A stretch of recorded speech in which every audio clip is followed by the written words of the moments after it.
Hello dear students, this is your science assignment number 2 and today we will read the remaining chapter number 9. The name of the chapter is solids, liquids and gases. Now changing states of matter कि matter की states कैसे change होती हैं. When things are heated or cooled, they may undergo some changes.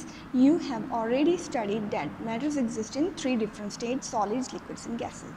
So जब भी किसी matter को हम हीट देते हैं या फिर उसको कूल करते हैं तो उसमें कुछ ना कुछ चेंजेस आ जाते हैं. अब ये आपको ऑलरेडी पता है कि सॉलिड्स, लिक्विड्स और gases are 3 forms of matter. Any of these states of matter, when they undergo heating or cooling, can change their form. ये सारी जो तीनों मैटर की स्टेट्स हैं, ये जब हम इनको हीट करेंगे या कूल करेंगे ये अपनी स्टेट को चेंज कर सकती हैं. अ सॉलिड में change into liquid upon heating. तो एक सॉलिड लिक्विड में चेंज हो जाता है जब हम उसको हीट करते हैं. जैसे कि एक सॉलिड चॉकलेट, हमने इसको हीट किया तो ये लिक्विड चॉकलेट में चेंज हो गई. Likewise a liquid can change into solid upon cooling. उसी तरह से एक लिक्विड सॉलिड में चेंज हो सकता है जब हम उसको कूल करते हैं. Now melting. The process in which solid changes into a liquid is known as melting. So वो प्रोसेस जिसके थ्रू एक सॉलिड लिक्विड में चेंज हो जाता है उसको हम मेल्टिंग बोलते हैं. When a chocolate is kept outside और under the sun it melts. So जब चॉकलेट को आप फ्रीज़र में नहीं रखते और धूप में रख देते हो या आउटसाइड रख देते हो तो मेल्ट हो जाती है. For example ice cubes when kept at normal room temperature will start to melt. So जैसे आइस क्यूब्स को भी अगर आप फ्रीज़र से निकाल के नॉर्मल रूम टेम्परेचर पे रख दोगे तो वो भी मेल्ट होना स्टार्ट कर देती हैं. Freezing. The process in which a liquid changes into solid is known as solidification. So वो वाला प्रोसेस जिसमें एक लिक्विड सॉलिड में चेंज होता है उसको हम solidification बोलते हैं. Solidification of liquids take place when they are exposed to freezing. So solidification होती कब है? जब हम वो लिक्विड्स को फ्रीज़ करते हैं. For example, when we pour water into ice trays and keep it in the freezer, we can see that water changes into ice after some time. So जैसे आप वाटर को अगर आइस ट्रेज में रखोगे और उसको फ्रीज़ कर दोगे तो थोड़े से टाइम के बाद वाटर आइस क्यूब्स में चेंज हो जाएगा. Therefore, freezing is the reverse of melting. इसीलिए जो फ्रीजिंग है वो मेल्टिंग का रिवर्स होती है क्योंकि मेल्टिंग में एक सॉलिड लिक्विड में चेंज होता है जबकि फ्रीजिंग में एक लिक्विड सॉलिड में चेंज होता है. Now evaporation. The process in which liquid changes into vapour on heating is known as evaporation. So उस प्रोसेस में जिसमें एक लिक्विड वेपर्स में चेंज हो जाता है उसको हम इवेपोरेशन बोलते हैं. For example when water is heated we can see vapour coming out of it.